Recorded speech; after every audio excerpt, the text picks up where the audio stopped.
please join me now in welcoming to the lectern William.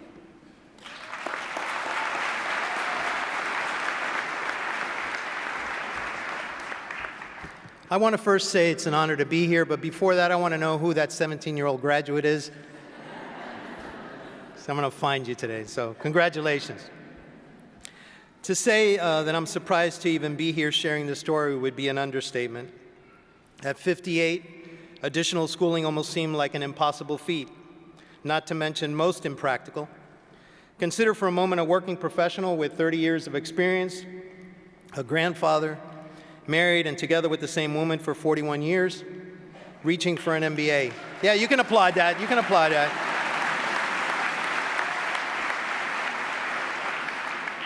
It seemed almost far-fetched.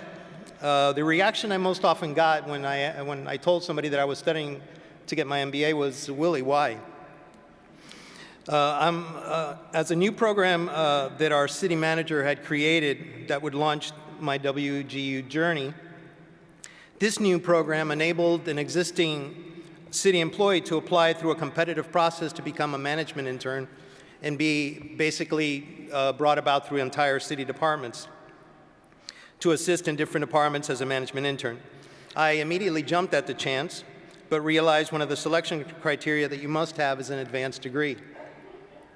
Wow, I thought to myself, all of this experience and yet I'm not able to apply because of a degree. You see, in many fields and sectors, especially government, local, state, federal, certain positions require an advanced degree just to even apply. So that's my reason. What is yours?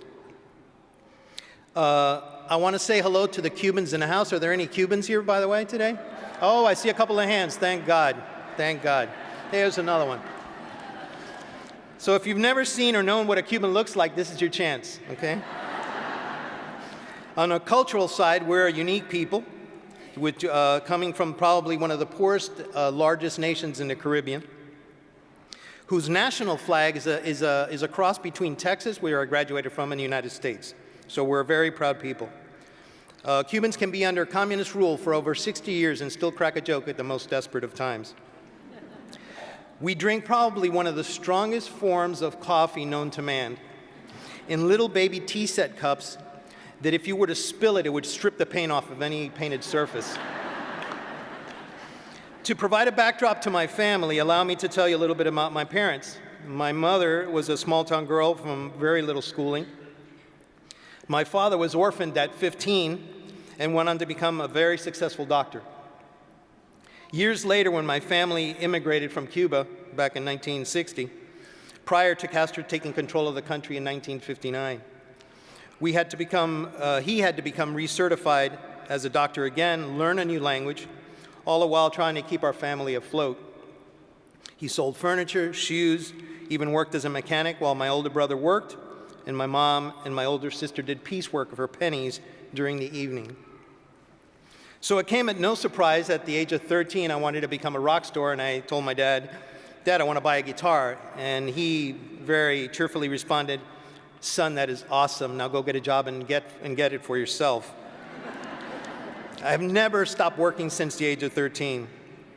This lesson, along with many others that I've learned from my parents, have been the foundation that action mixed with persistency breaks down the walls of doubt in your life. I've spent the majority of my life working in financial services, more by destiny than by design.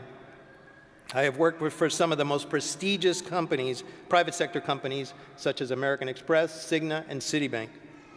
For 13 years now, I call the city of Miami my home as assistant director, assisting low, moderate income working families and small businesses prepare and get ahead.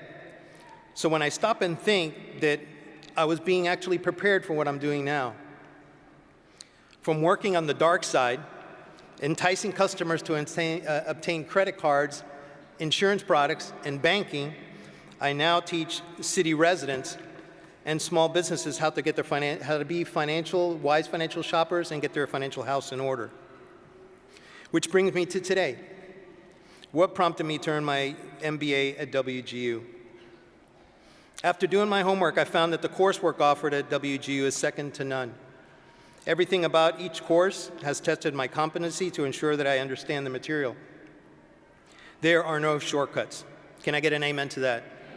I thought so. The assessment test one has to take to pass the course makes sure of that.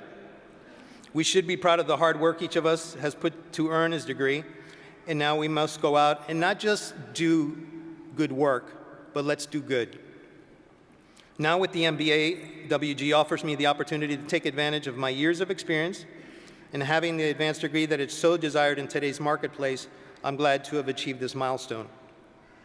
I'm grateful to God for the opportunity and to my amazing wife, my 2 sons, and their families. I also want to thank all the course mentors for their dedication to the subject, and my fabulous student mentor, Katie Walsh, if you're here somewhere. God bless you. And I really do appreciate you allowing me to share this story. Thank you very much.